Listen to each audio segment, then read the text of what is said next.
Resumo básico: Freud e Jung. Sigmund Freud, 6 de maio de 1865, 23 de setembro de 1939. Psiquiatra de origem austríaca, Freud, 1856-1939, é o fundador da psicanálise, que é um método de investigação usado no tratamento das neuroses através da compreensão e integração das determinações inconscientes da experiência humana pelo processo de análise. A psicanálise caracteriza-se como uma corrente da psicologia que busca o fundamento oculto dos comportamentos e dos processos mentais com o objetivo de descobrir e resolver os conflitos intrapsíquicos geradores de sofrimento psíquico. Trata-se, ao mesmo tempo, de uma disciplina científica que visa descobrir e mapear as estruturas da psique e de um método terapêutico, assentado numa relação profunda entre o psicanalista e o paciente. Objeto de estudo de Freud. Inconsciente. De acordo com Freud, a nossa infância persegue-nos ao longo de toda a nossa vida, uma vez que é nesse período que a nossa personalidade se desenvolve. Ao longo da infância, o inconsciente vai dividir-se e dar origem às outras instâncias da psique. Por isso passamos por períodos de crise, de ruptura e de reconfiguração das nossas estruturas psíquicas. Por esta razão estamos sujeitos a traumas e a conflitos intrapsíquicos que ficam guardados no inconsciente e marcam a forma como nos relacionamos conosco mesmos e com os outros. O inconsciente não esquece nada, todos os incidentes da história de vida do indivíduo ficam aí retidos e guardam a mesma força e vivacidade do momento em que foram vívidos. O inconsciente é imune ao tempo. Os processos que estão na origem das neuroses são idênticos aos que servem de fundamento à vida psíquica saudável, pelo que é possível usá-los para conduzir os pacientes à solução dos seus conflitos psíquicos. A descoberta do inconsciente trouxe uma revolução à psicologia e à forma como esta encara o ser humano. Freud distinguiu 3 níveis de consciência, em sua inicial divisão topográfica da mente: consciente, pré-consciente e inconsciente.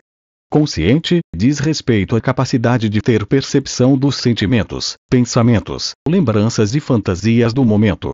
Pré-consciente relaciona-se aos conteúdos que podem facilmente chegar à consciência. Inconsciente refere-se ao material não disponível à consciência ou do indivíduo. A partir daí passou a adotar os conceitos de id, ego e superego. Id, fonte de energia psíquica e o aspecto da personalidade relacionado aos instintos. Ego, aspecto racional da personalidade responsável pelo controle dos instintos. Superego, o aspecto moral da personalidade, produto da internalização dos valores e padrões recebidos dos pais e da sociedade. Em outras palavras, id constitui o reservatório de energia psíquica, é onde se localizam as pulsões de vida e de morte. As características atribuídas ao sistema inconsciente. É regido pelo princípio do prazer, psique que visa apenas o prazer do indivíduo. Ego é o sistema que estabelece o equilíbrio entre as exigências do id, as exigências da realidade e as ordens do superego. A verdadeira personalidade, que decide se acatar às decisões do id ou do superego. Superego origina-se com o complexo do Édipo, a partir da internalização das proibições, dos limites e da autoridade. É algo além do ego que fica sempre te censurando e dizendo: isso não está certo, não faça aquilo, não faça isso, ou seja, aquela que dói quando prejudicamos alguém, é o nosso freio. Sexualidade infantil. Em suas investigações na prática clínica sobre as causas e funcionamento das neuroses, Freud descobriu que a grande maioria de pensamentos e desejos reprimidos referiam-se a conflitos de ordem sexual, localizados nos primeiros anos de vida dos indivíduos. Em seus estudos, as experiências de caráter traumático, reprimidas, que se configuravam como origem dos sintomas atuais surgem de vivências na infância, e confirmava-se, desta forma, que as ocorrências deste período da vida deixam marcas profundas na estruturação da personalidade. As descobertas colocam a sexualidade no centro da vida psíquica, e é postulada a existência da sexualidade infantil. Estas afirmações tiveram profundas repercussões na sociedade puritana da época, pela concepção vigente da infância como inocente. Os principais aspectos destas descobertas são: A função sexual existe desde o princípio da vida, logo após o nascimento, e não só a partir da puberdade como afirmavam as ideias dominantes. O período de desenvolvimento da sexualidade é longo e complexo até chegar à sexualidade adulta, onde as funções de reprodução e de obtenção do prazer podem estar associadas, tanto no homem como na mulher. Esta afirmação contrariava as ideias predominantes de que o sexo estava associado, exclusivamente, à reprodução. A libido, nas palavras de Freud, é a energia dos instintos sexuais e só deles. No processo de desenvolvimento psicossexual, o indivíduo tem, nos primeiros tempos de vida, a função sexual ligada à sobrevivência e, portanto, o prazer é encontrado no próprio corpo. Isto levou Freud a postular as fases do desenvolvimento sexual em fase oral, 0, 2 anos. Desde o nascimento, necessidade e gratificação estão ambas concentradas predominantemente em volta dos lábios, língua e, um pouco mais tarde, dos dentes. A pulsão básica do bebê não é social ou interpessoal, é apenas receber alimento para atenuar as tensões de fome e sede. Enquanto é alimentada, a criança é também confortada, aninhada, acalentada e acariciada. No início, ela associa prazer e redução da tensão ao processo de alimentação. A boca é a primeira área do corpo que o bebê pode controlar. A maior parte da energia libidinal disponível é direcionada ou focalizada nesta área. Conforme a criança cresce, outras áreas do corpo desenvolvem-se e tornam-se importantes regiões de gratificação. Entretanto, alguma energia é permanentemente fixada nos meios de gratificação oral. Em adultos, existem muitos hábitos orais bem desenvolvidos e um interesse contínuo em manter prazeres orais. Comer, chupar, morder, lamber ou beijar com estalo, são expressões físicas destes interesses. Pessoas que mordicam constantemente, fumantes e os que costumam comer demais podem ser pessoas parcialmente fixadas na fase oral, pessoas cuja maturação psicológica pode não ter se completado. Fase anal, 2, 3 anos. À medida que a criança cresce, novas áreas de tensão e gratificação são trazidas à consciência. É a fase em que as crianças geralmente aprendem a controlar os esfíncteres anais e a bexiga. A criança presta uma atenção especial à micção e à evacuação. O treinamento da toilette desperta um interesse natural pela autodescoberta. A obtenção do controle fisiológico é ligada à percepção de que esse controle é uma nova fonte de prazer. Além disso, as crianças aprendem com rapidez que o crescente nível de controle lhes traz atenção e elogios por parte de seus pais. O inverso também é verdadeiro. O interesse dos pais no treinamento da higiene permite à criança exigir atenção tanto pelo controle bem-sucedido quanto pelos erros. Fase fálica, 3, 5 anos. Bem cedo, já a partir dos 3 anos e meio, a criança entra na fase fálica, que focaliza as áreas genitais do corpo. Freud afirmava que essa fase é melhor caracterizada por fálica uma vez que é um período em que uma criança se dá conta de seu pênis ou da falta de um. É a primeira fase em que as crianças tornam-se conscientes das diferenças sexuais. O desejo de ter um pênis e a aparente descoberta de que lhe falta algo constitui um momento crítico no desenvolvimento feminino. Segundo Freud, a descoberta de que é castrada representa um marco decisivo no crescimento da menina. Freud tentou compreender as tensões que uma criança vivencia quando sente excitação sexual, isto é, o prazer a partir da estimulação de áreas genitais. Esta excitação está ligada, na mente da criança, à presença física próxima de seus pais. O desejo desse contato torna-se cada vez mais difícil de ser satisfeito pela criança, ela luta pela intimidade que seus pais compartilham entre si. Esta fase caracteriza-se pelo desejo da criança de ir para a cama de seus pais e pelo ciúme da atenção que seus pais dão um ao outro, ao invés de dá-la à criança. Desses eventos, destaca-se o complexo de Édipo, pois é em torno dele que ocorre a estruturação da personalidade do indivíduo. Acontece entre 2 e 5 anos. No complexo de Édipo, a mãe é o objeto de desejo do menino, e o pai é o rival que impede seu acesso ao objeto desejado. Ele procura então assemelhar-se ao pai para ter a mãe, escolhendo como modelo de comportamento, passando a internalizar as regras e as normas sociais representadas e impostas pela autoridade paterna. Posteriormente, por medo da perda do amor do pai, desiste da mãe, isto é, a mãe é trocada pela riqueza do mundo social e cultural, e o garoto pode, então, participar do mundo social, pois tem suas regras básicas internalizadas através da identificação com o pai. Para as meninas, o problema é similar, mas na sua expressão e solução tomam um rumo diferente. Menina deseja possuir seu pai e vê sua mãe como a maior rival. Enquanto os meninos reprimem seus sentimentos, em parte pelo medo da castração, a necessidade da menina de reprimir seus desejos é menos severa, menos total. Latência, 6 anos. A puberdade, 6, 13 anos. Nesta etapa do desenvolvimento a criança se caracteriza por uma diminuição das atividades sexuais, isto é, há um intervalo na evolução da sexualidade. Os interesses das crianças estão mais voltados para as atividades escolares. Sublimação. Fase genital. Início da puberdade e a fase adulta. A fase final do desenvolvimento biológico e psicológico ocorre com o início da puberdade e o consequente retorno da energia libidinal aos órgãos sexuais. Neste momento, meninos e meninas estão ambos conscientes de suas identidades sexuais distintas e começam a buscar formas de satisfazer suas necessidades eróticas e interpessoais. OBS. As fases do desenvolvimento psicossexual não são delimitadas com precisão, portanto todas as idades apresentadas são consideradas como aproximadas à fase de transição, e mudam de caso para caso de acordo com as vivências do sujeito. Mecanismos de defesa. Mecanismos de defesa são processos psíquicos inconscientes que aliviam o ego do estado de tensão psíquica entre o id intrusivo, o superego ameaçador, e as fortes pressões que emanam da realidade externa. Devido a esse jogo de forças presente na mente, em que as mesmas se opõem e lutam entre si, surge a ansiedade cuja função é a de assinalar um perigo interno. Esses mecanismos entram em ação para possibilitar que o ego estabeleça soluções de compromisso para problemas que é incapaz de resolver, ao permitir que alguns componentes dos conteúdos mentais indesejáveis cheguem à consciência de forma disfarçada.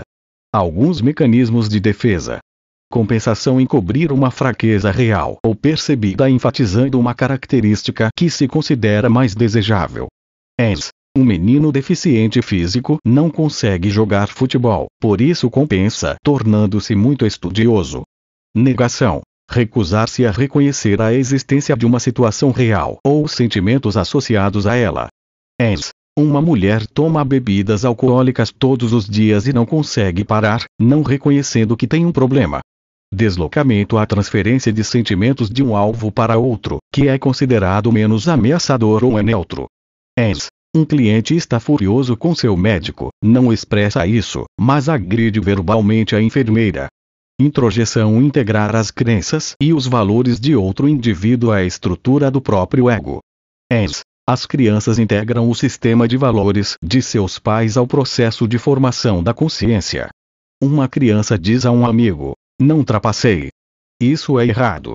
Isolamento: separar um pensamento ou recordação do sentimento, afeto ou emoção a eles associados. Uma mulher jovem descreve como foi atacada e estuprada, sem demonstrar nenhuma emoção. Projeção: atribuir sentimentos ou impulsos inaceitáveis para si mesmo a outra pessoa.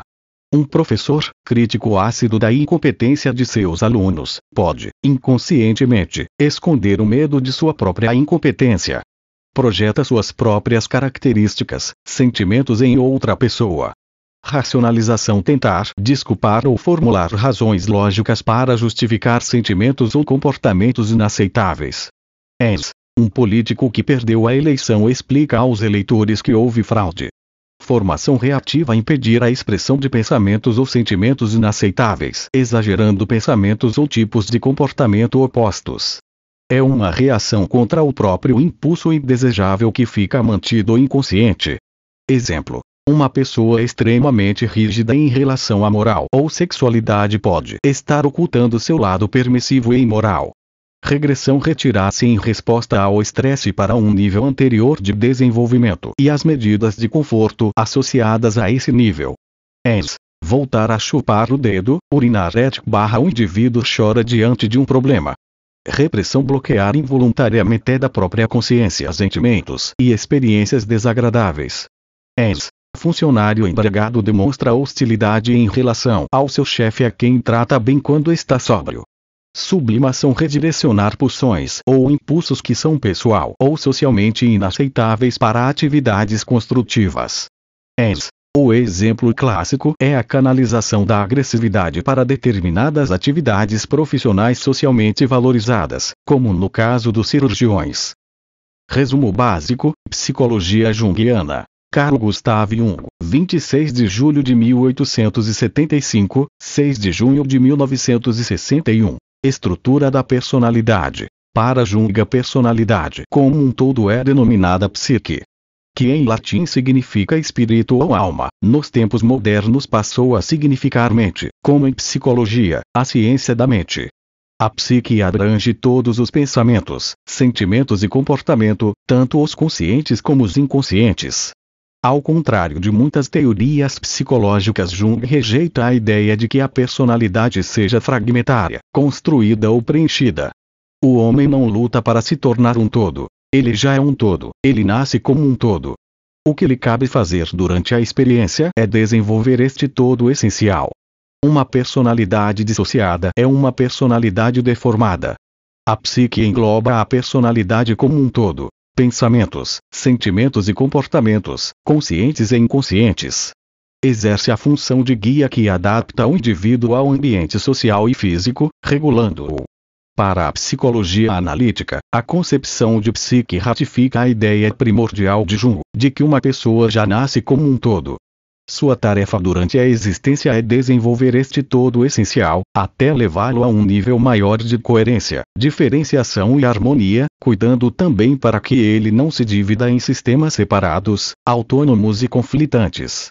A psique é composta por diferentes sistemas e níveis, mas que interagem entre si.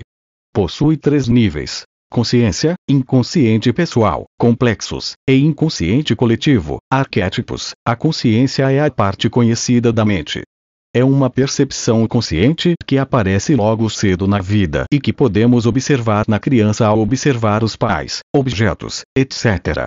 Temos 4 funções psíquicas, das quais 2 são racionais, pensamento e sentimento, e 2 irracionais, sensação e intuição. Pensamento. As decisões são determinadas pelo conhecimento intelectual e pela lógica racional. Sentimento. O sujeito avalia as coisas subjetivamente, através da emoção. Sensação. As informações são apreendidas pelos órgãos sensoriais. Intuição. A percepção dá-se por vias inconscientes, através de pressentimentos e impressões. As funções não são utilizadas na mesma proporção, na maioria das vezes havendo uma predominância na utilização de uma determinada função, o que irá caracterizar um indivíduo. Por exemplo, uma pessoa tipo pensamento será claramente diferente de outra pessoa tipo sensação. Além das funções psíquicas que determinam o tipo, existem as atitudes que determinam a orientação da mente consciente. Extroversão igual orienta a consciência para o mundo externo. Introversão igual orienta a consciência para o mundo interno. O processo pelo qual uma pessoa se individualiza e se diferencia das outras é denominado individuação. O objetivo é conhecer a si mesmo tão completamente quanto possível, embora isto só se realize na medida em que o ego permitir que as experiências se tornem conscientes. Na psicologia analítica, o inconsciente compreende o inconsciente pessoal e o inconsciente coletivo. O inconsciente pessoal reporta-se às camadas mais superficiais do inconsciente. Aí estão guardadas as experiências que não foram aceitas pelo filtro do ego e, consequentemente, foram reprimidas ou desconsideradas, tais como lembranças penosas, conflitos pessoais ou morais. Lá estão escondidas as nossas qualidades que, apesar de nos serem inerentes, nos desagradam e, por isso, encobrimos de nós mesmos. Os conteúdos do inconsciente pessoal, via de regra, têm fácil acesso à consciência, quando se faz necessário. No inconsciente pessoal estão os complexos, aglomerados de sentimentos, pensamentos e lembranças carregados de forte potencial afetivo, incompatíveis com a atitude consciente. Qualquer experiência que tocar o complexo provocará uma reação exacerbada, com força própria, que pode atuar de modo impetuoso e veemente no controle de nossos pensamentos e comportamentos. Entretanto, o complexo não tem que ser necessariamente patológico. Eles são como pequenas personalidades independentes, autônomas e separadas da personalidade total, razão pela qual se diz que uma pessoa não tem um complexo. O complexo é que a tem. Ela não o percebe, mas ele é facilmente percebido pelos outros. Ao estudar os complexos, Jung descobriu outro nível da psique, ao qual chamou de inconsciente coletivo. Rompendo com a noção de que tanto a mente consciente como a inconsciente eram originárias da experiência, Jung demonstrou que a evolução e a hereditariedade determinam a linha de ação da psique, assim como o fazem com o corpo físico. A mente, através de seu mediador, o cérebro, herda as características que determinam de que forma uma pessoa reagirá às experiências de vida, configurando-a previamente pela evolução. O homem está ligado ao seu passado pessoal, ao passado de sua espécie e à longa cadeia da evolução orgânica. O inconsciente coletivo é o depósito das imagens primordiais, que se referem ao primeiro, ao mais primitivo desenvolvimento da psique. Herdamos essas imagens do passado ancestral, que inclui os nossos antecessores humanos, pré-humanos e animais. São predisposições ou potencialidades no experimentar e no responder ao mundo tal como os nossos antepassados. Os conteúdos do inconsciente coletivo são denominados arquétipos.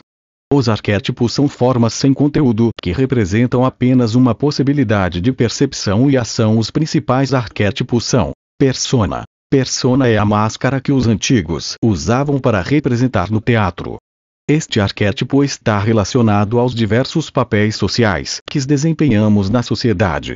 É a maneira da pessoa se apresentar em sociedade. Sombra. A sombra se refere a tudo que há de sombrio, de escuro, de tenebroso em nós. São conteúdos reprimidos, qualidades consideradas menos desejáveis, boas ou más. Os conteúdos da sombra estão em evidente contraste com os ideais do ego. A sombra pode também ser projetada de forma coletiva, como nossos inimigos, ou personificações do mal. Algumas das representações mitológicas da sombra são: o demônio, o tentador, o inimigo. É aquilo que descobrimos estar faltando em nós. Anima/animus. Esses arquétipos têm a ver com os relacionamentos com pessoas de sexo oposto. A anima representa o feminino que há dentro de cada homem. O animus representa o masculino que há dentro de cada mulher. Anima e animus representam idealizações inconscientes. Ou seja, modelos de perfeição ideais para cada pessoa. Self. Este arquétipo tem a ver com a totalidade. O self é o centro regulador da psique. Para Jung, o aparelho psíquico é autorregulável e busca sempre o equilíbrio. O self é quem organiza a psique. Individuação. A individuação, conforme descrita por Jung, é um processo através do qual o ser humano evolui de um estado infantil de identificação para um estado de maior diferenciação, o que implica uma ampliação da consciência. Através desse processo, o indivíduo identifica-se menos com as condutas e valores encorajados pelo meio no qual se encontra e mais com as orientações emanadas do self, a totalidade. Jung entende que a conscientização dessa totalidade é a meta do desenvolvimento da psique. Devemos buscar essa individuação, essa iluminação, esse autoconhecimento. Um dos passos necessários para a individuação é a assimilação das 4 funções: sensação, pensamento, intuição e sentimento, dinâmica da personalidade. Para que as estruturas da personalidade descritas no capítulo anterior desempenhem suas atividades, é mistério energizá-las. Qual a origem dessa energia? Como é utilizada? Como se distribui pelas diversas estruturas? De onde vem? A psique é um sistema relativamente fechado. Sistema unitário, sistema de energia mais ou menos autocomandado. Energia, de fontes externas, inclusive pelo corpo uma vez adicionada, passam a pertencer exclusivamente à psique e não mais pela natureza das fontes externas. Psique recebe energia de fontes externas. A energia procede, coisas que tocamos, vemos, cheiramos, degustamos, sentimos ou ouvimos. Sentidos, fonte contínua de estimulação, através da qual a psique é alimentada.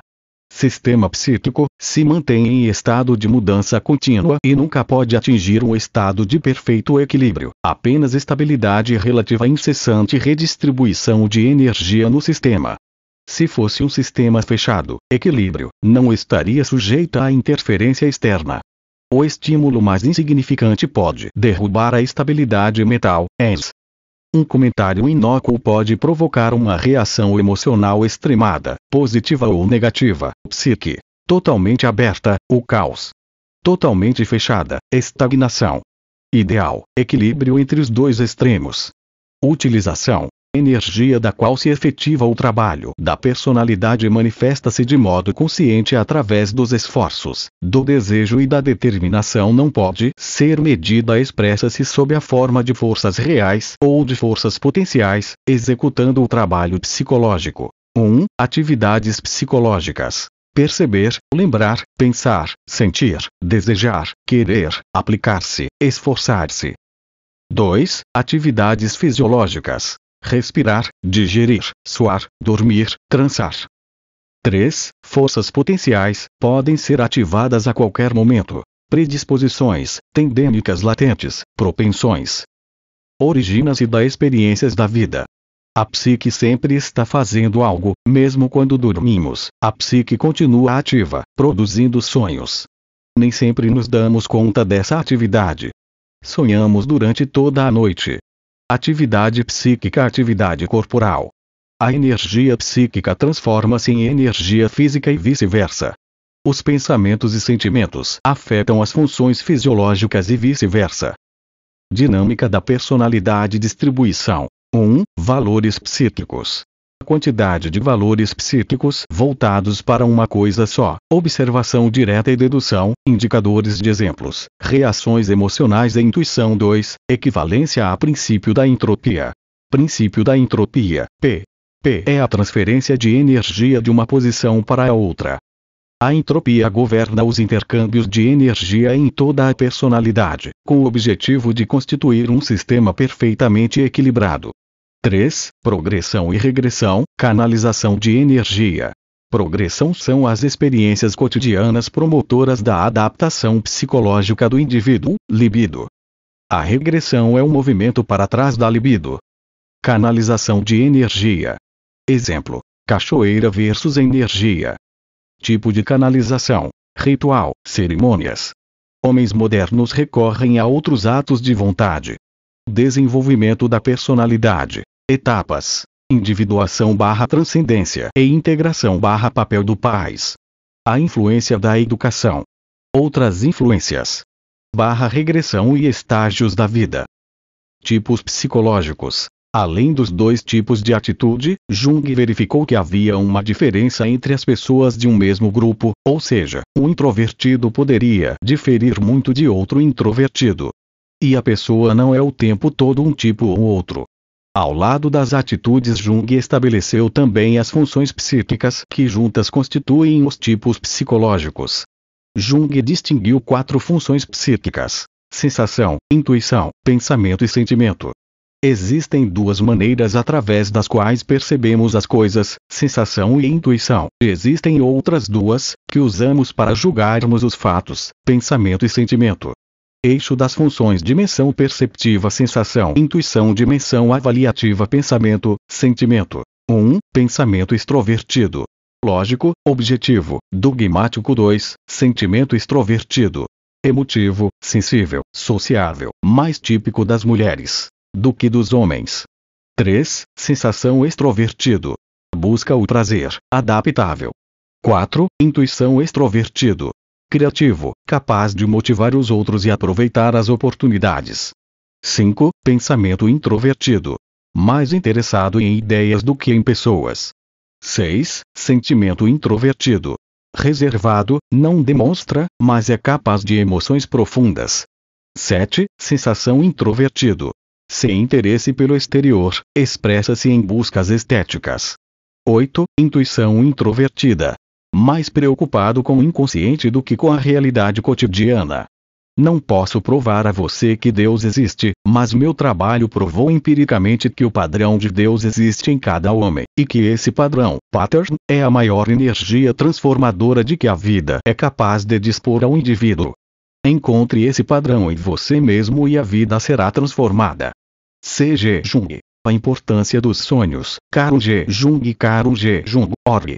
O homem e os seus símbolos. Rio de Janeiro, ed. Nova Fronteira, 1987. Ensaio sobre o inconsciente e a importância dos sonhos. Aquilo a que chamamos símbolo é um termo, um nome ou mesmo uma imagem que nos pode ser familiar na vida diária, embora possua conotações especiais para além do seu significado evidente e convencional. Implica algo de vago, desconhecido ou oculto para nós. Assim, uma palavra ou uma imagem é simbólica quando implica alguma coisa além do seu significado manifesto e imediato. Esta palavra ou esta imagem tem um aspecto mais amplo, que nunca é definido de uma única forma ou explicado totalmente, nem podemos ter esperanças de a definir ou explicar. Quando a mente explora um símbolo, é conduzida em direção a ideias que estão fora do alcance da nossa razão. Por existirem inúmeras coisas fora do alcance da compreensão humana, é que utilizamos frequentemente termos simbólicos como representação de conceitos que não podemos definir ou compreender integralmente. Esta é uma das razões por que todas as religiões empregam uma linguagem simbólica e se exprimem através de imagens. Mas este uso consciente que fazemos dos símbolos é apenas um aspecto de um facto psicológico de grande importância. O homem também produz símbolos, inconsciente e espontaneamente, em forma de sonhos. Há ainda certos acontecimentos de que não tomamos consciência. Permanecem, por assim dizer, abaixo do limiar da consciência. Aconteceram, mas foram absorvidos subliminarmente, sem o nosso conhecimento consciente. Só podemos percebê-los em algum momento de intuição ou por um processo de intensa reflexão que nos levem à subsequente compreensão de que devem ter acontecido. E, apesar de termos ignorado originalmente a sua importância emocional e vital, mais tarde brotam do inconsciente como uma espécie de segundo pensamento. Este segundo pensamento pode aparecer, por exemplo, sob a forma de um sonho. O aspecto inconsciente de um acontecimento é nos revelado, geralmente, através de sonhos, onde se manifesta, não como um pensamento racional, mas como uma imagem simbólica. Do ponto de vista histórico, foi o estudo dos sonhos que permitiu, inicialmente, aos psicólogos, a investigação do aspecto inconsciente de ocorrências psíquicas conscientes. Fundamentados nestas observações é que os psicólogos admitem a existência de uma psique inconsciente, apesar de muitos cientistas e filósofos lhe negarem existência. Argumentam ingenuamente que uma tal pressuposição implica a existência de dois sujeitos ou, em linguagem comum, de duas personalidades dentro do mesmo indivíduo. E estão inteiramente certos. É exatamente isto o que ela implica. Esta divisão de personalidades é, com efeito, uma das maldições do homem moderno. Não é, de forma alguma, um sintoma patológico. É um facto normal, que pode ser observado em qualquer época e em quaisquer lugares. O neurótico cuja mão direita não sabe o que faz a sua mão esquerda não é caso único. Esta situação é um sintoma de inconsciência geral, que é, inegavelmente, herança comum de toda a humanidade. Aquele que nega a existência do inconsciente está, de facto, a admitir que, hoje em dia, temos um conhecimento total da psique. É uma suposição evidentemente tão falsa quanto a pretensão de que sabemos tudo a respeito do universo físico. A nossa psique faz parte da natureza e o seu enigma é, igualmente, sem limites. Assim, não podemos definir a psique nem a natureza. Podemos, simplesmente, constatar o que acreditamos que elas sejam e descrever, da melhor maneira possível, como funcionam. No entanto, fora das observações acumuladas em pesquisas médicas, temos argumentos lógicos de bastante peso para rejeitarmos afirmações como não existe inconsciente, etc. Aqueles que fazem este tipo de declaração estão a expressar um velho misoneísmo, o medo do que é novo e desconhecido. Sigmund Freud foi o pioneiro, o primeiro cientista a tentar explorar empiricamente o segundo plano inconsciente da consciência. trabalhou baseado na hipótese de que os sonhos não são produto do acaso, mas que estão associados a pensamentos e problemas conscientes. Esta hipótese nada apresentava de arbitrário.